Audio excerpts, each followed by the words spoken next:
বোকাখাতত বন্যাৰ্তৰ হাহাকাৰৰ মাজতে অভিসন্ধিমূলকভাৱে বদলি কৰ্মৰত প্ৰসূতি চিকিৎসকক তীব্ৰ প্ৰতিক্ৰিয়া ভুক্তভোগী ৰাইজৰ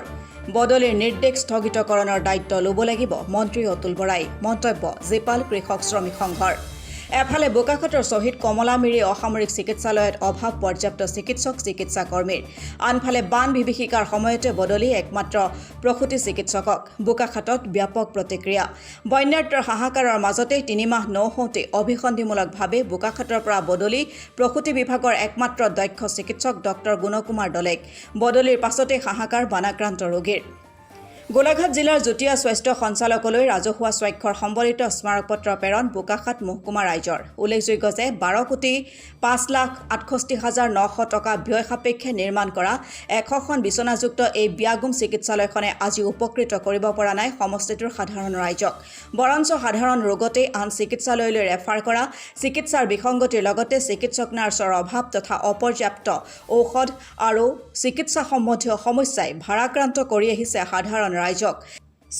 চিকিৎসাকৰ্মীৰ নাটনিৰ সময়তে এইবাৰ একমাত্ৰ প্ৰসূতি চিকিৎসকগৰাকীকো বদলি কৰাক লৈ চৰকাৰলৈ প্ৰশ্ন বোকাখাতৰ জনতাৰ ইফালে শ্বহীদ কমলামিৰি অসামৰিক চিকিৎসালয়ৰ পৰিচালনা সমিতিৰ সভাপতি মন্ত্ৰী অতুল বৰালৈ প্ৰশ্ন জিপাল কৃষক শ্ৰমিক সংঘৰ জনজাতীয় মূলৰ চিকিৎসক হোৱাৰ বাবে এই অভিসন্ধি নেকি মন্ত্ৰী অতুল বৰাৰ মহকুমা স্বাস্থ্য অধীক্ষকৰ লগত আলোচনাতে মিলিত জিপাল কৃষক শ্ৰমিক সংঘ বদলিৰ নিৰ্দেশ ৰাজহুৱা কৰিবলৈও দাবী সংগঠনটোৰ তীব্ৰ প্ৰতিক্ৰিয়া প্ৰকাশ আশাকৰ্মীসকলৰ প্ৰসূতি গৰ্ভৱতীক বঞ্চিত কৰি কোনো কাৰণতে কাৰ্যকৰী হ'বলৈ দিয়া নহ'ব বদলিৰ নিৰ্দেশ ডক্টৰ সম্পূৰ্ণ ৰাতি দিন থাকিলে হয় আমাক কেতিয়ানো আমাক গোলাঘাটলৈ যোৰহাটলৈ ৰেফাৰ নিদিলে আজি আমি আশাকৰ্মীয়ে বিনা বেতন বুলি কৈছোঁ বিনা বেতনত বুলি কৈছোঁ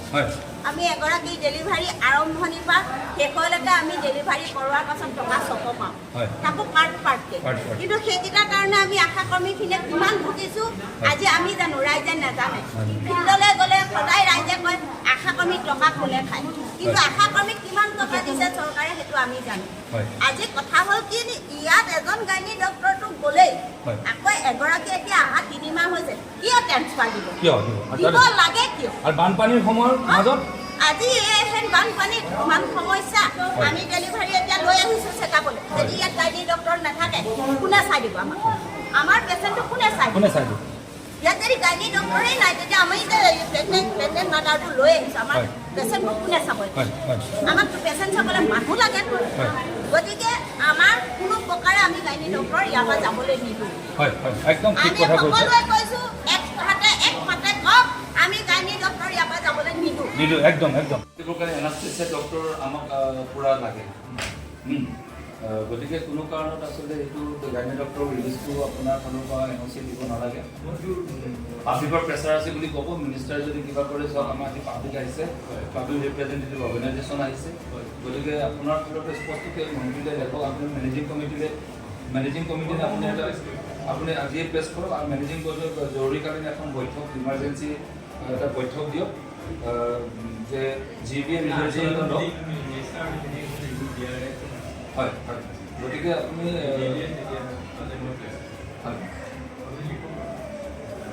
আপুনি এই ক্ষেত্ৰত প্ৰপাৰ ইনিচিয়েটিভটো আপোনাৰ পৰা যাব লাগিব মানে গ্ৰাউণ্ড ৰিয়েলিটিটো আপুনি গম পায় এইটো ৰিয়েলিটি ৰিপৰ্টটো আপুনি জিবিৰ ওচৰত আপুনি এইটো বস্তু কওক যে মোক গাইনী ডক্টৰ এজন লাগে আপুনিতো ক'ব নোৱাৰে নাম ক'ব নোৱাৰে আমি বুজি পাওঁ আমকক দিয়ক কিন্তু গাইনী ডক্টৰ এজন যে কণ্টিনিউ লাগে আৰু এজন এনাস্থেচিয়া ডক্টৰ এজন যে ইয়াত লাগে সেই কথাটো আপুনি একদম আকৌ এবাৰ ৰিপিটেডলি আজি ভিতৰতে জইণ্ট ডাইৰেক্টৰে এটা ৰিপৰ্ট পঠাওক আৰু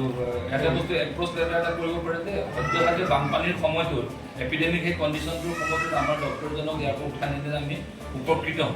আপুনি ডিমাণ্ড দিব নোৱাৰে কিন্তু আপুনি এপ্ৰ'চটো কৰিব পাৰিব গতিকে আমি এইটো আমাৰ জিপাল কৃষক শ্ৰমিক সংঘই স্পষ্টকৈ আপোনাৰ কথাটো হৈছে কি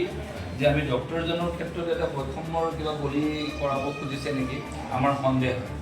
গতিকে সেই কথাটোত আমি বৰ ভাল নালাগিব আৰু আমি ভাল নাপাম আৰু এই ধৰণে আমি কথাটো কৈও ভাল নালাগিব আমি সকলোকে সমতাৰ দৃষ্টিৰে চাওঁ কিন্তু 3 মাহ নহওঁতেই এজন ডক্টৰক এই ধৰণে প্ৰয়োজনীয়তাটোৰ উদ্ৰ কৰি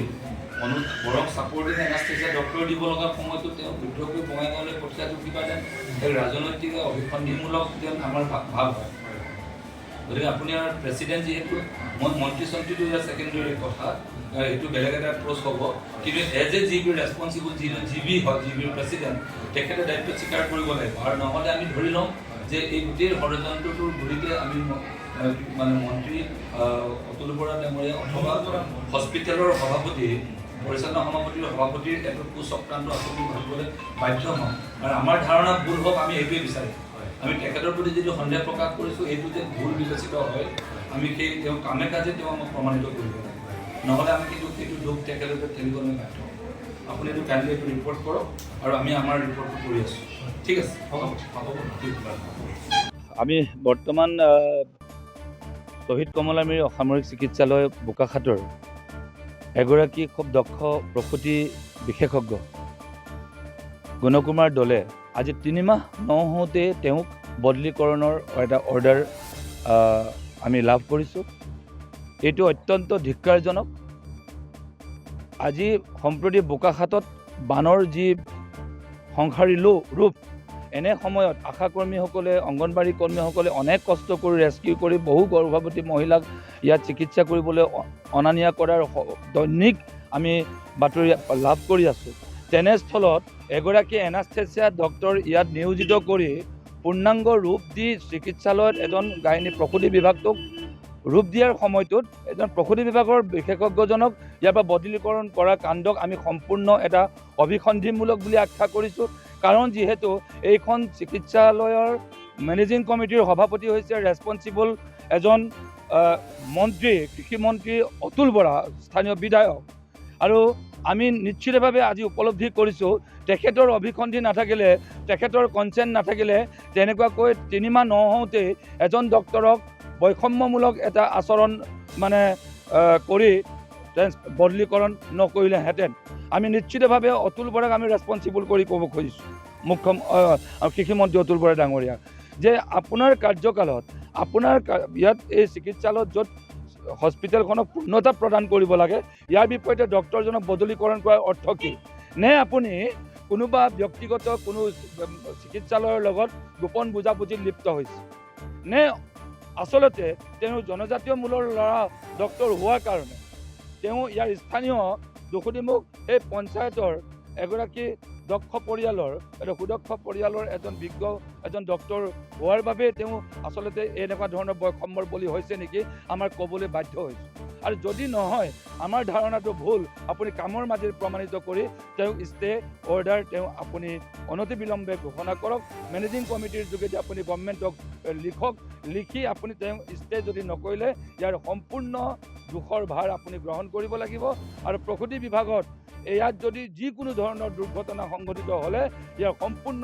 দায়িত্ব কিন্তু আপুনি ল'ব লাগিব মন্ত্ৰী মহোদয়। গতিকে আপোনাক আমি এই কথাটো ক্ষমাৰ দৃষ্টিৰে নাচাওঁ। আমি জিলা উপায়ুক্ত আৰু দ্বিতীয় স্বাস্থ্য সঞ্চালকালয়লৈ আমি স্মাৰকপত্ৰ দিছোঁ। আমি ছুপাৰিণ্টেণ্ডেণ্টক আজি লগ কৰি তেওঁক আমি দাবী সাব্যস্ত কৰিছোঁ। অনতিবিলম্বে ইয়াৰ ষ্টে অৰ্ডাৰৰ কাৰণে যি বিধিসন্মত ব্যৱস্থা গ্ৰহণ কৰিব লাগে, যি